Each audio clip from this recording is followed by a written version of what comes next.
Welcome back, everyone, to English with Tom and Julia. If you've been following our confidence series, you know we've talked about what confidence really means, how to train it daily, and how reflection helps it grow. And today, we're going even deeper into something that changes everything: how to think like a confident speaker. Because real confidence isn't just what you do, it's how you see yourself. Exactly. This is the part where confidence moves from a skill to a mindset. When English stops being a test and starts becoming your voice. Julia, do you remember your first podcast recording in English? Oh, yes, I was terrified. I wanted every sentence to sound perfect. I rehearsed for hours, wrote little notes on paper, even practiced smiling in the mirror. And still, when the mic turned on, my mind went completely blank. I've been there too. It's like your brain suddenly forgets every word it knows. Exactly. I was performing, not speaking. I was trying to prove I could speak English, not actually connect with the person listening. That's such a powerful distinction. Because when you treat English like a performance, you create pressure. But when you treat it like expression, you create connection. Yes. The first one makes you think, do they like me? Do they think I'm smart enough? The second one asks, am I saying what I really mean? That's the real difference. Confidence grows when you care more about sharing your heart than protecting your image. You know, many learners come from school systems where English was always tested. Every sentence could be right or wrong. So even as adults, they still carry that invisible teacher in their head, grading every word they say. That's so true. It's like you're speaking in front of an audience even when you're just talking to a friend. Exactly. But here's the secret. Native speakers don't think that way at all. When they talk, they don't analyze grammar or vocabulary. They focus on the message. Yes, and sometimes they make grammar mistakes too. But no one cares because they keep the flow going. So the mindset shift is this. You're not performing for approval. You're communicating for connection. That's it. Think about it like music. You can play every note perfectly, but still miss the feeling. Real connection happens when you feel the music, not when you calculate it. That's beautiful, Tom. Because English is like music too. It's not just about accuracy, it's about rhythm, emotion, and intention. Yes. And here's the funny thing. When you stop focusing on perfection, your English actually gets better. So true. Because your brain is relaxed, your ideas flow more naturally, and your real personality shines through. Exactly. People don't fall in love with perfect grammar. They fall in love with authentic energy. I love that. So, if you're listening right now, here's a simple mindset to repeat before speaking English. I'm not here to impress. I'm here to express. Yes, say that again to yourself. I'm not here to impress. I'm here to express. That one sentence can turn fear into flow. Because once you stop performing, you stop pretending. And when you stop pretending, your true confidence finally shows up. And that's the moment English becomes more than a language. It becomes your voice. You know, many learners try to control every word, every sentence. But that control actually kills your natural rhythm. Right. It's like trying to dance while staring at your feet. You lose the music. Perfect example. When you speak English, you don't need to focus on being correct. You need to focus on being present. Yes, presence means listening, responding, flowing.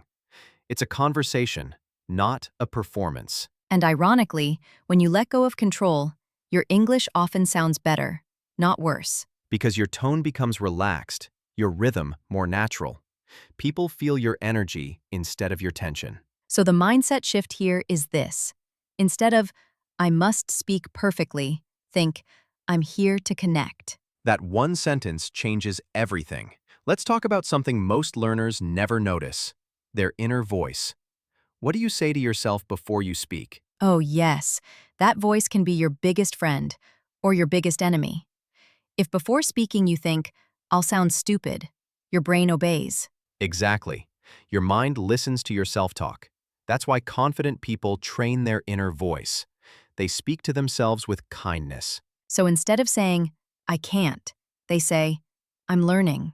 Instead of, my accent is bad, they say, my accent is part of my story. That's beautiful. Because your accent is proof that you're brave enough to learn a second language. Yes. And sometimes confidence is just a conversation you have with yourself, and finally choosing to be on your own side. Exactly. You can't speak confidently if you're your own biggest critic. So here's a challenge.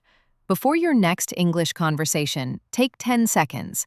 Say something encouraging to yourself, like, I'm ready, or I don't have to be perfect to connect. That simple moment of self-talk can completely change your energy. Tom, I had a student once who always froze when she made a small mistake. She'd stop mid-sentence, apologize, and try to fix it. Yeah, I've seen that so often. What did you tell her? I told her, when you make a mistake, don't hide it. Use it. Because mistakes show you where growth lives. That's a great reframe. Mistakes aren't signs you're bad at English. They're signs you're using English. Exactly. If you never make mistakes, it means you're not taking risks. And without risk, there's no confidence. Right. So next time you mess up, smile and say, "Good, I just found another way to learn." I love that. Because that's what confident speakers do. They turn mistakes into momentum. Let's connect all of this into one idea, what I call the confidence loop. Ooh, I like the sound of that. What is it? It's simple. Action arrow, experience arrow, belief arrow, more action. So confidence doesn't start with belief. It starts with action. Exactly. You speak, you realize you survived, you start believing, and then you speak more. That's the loop. That's so true. People wait for belief before they act, but action creates belief. Yes. So if you want more confidence, don't think harder. Act sooner. Speak now, even if your voice shakes. And little by little, the loop strengthens until speaking English feels natural, even joyful. You know what's beautiful, Tom? Confidence in English often transforms other parts of life too. Yes. When you start trusting your voice in another language, you begin trusting yourself in new situations, work, travel, even relationships. It's true, because learning English isn't just about language. It's about courage, growth, and self-expression. Exactly. Every word you speak is proof that you didn't give up, that you chose to show up, again and again. So if you're listening, remember this. Confidence in English is not just about what you say. It's about who you become by saying it. Let's take a breath. We've talked about the shift from performance to expression, about letting go of control, training your inner voice, and trusting the loop. Yes.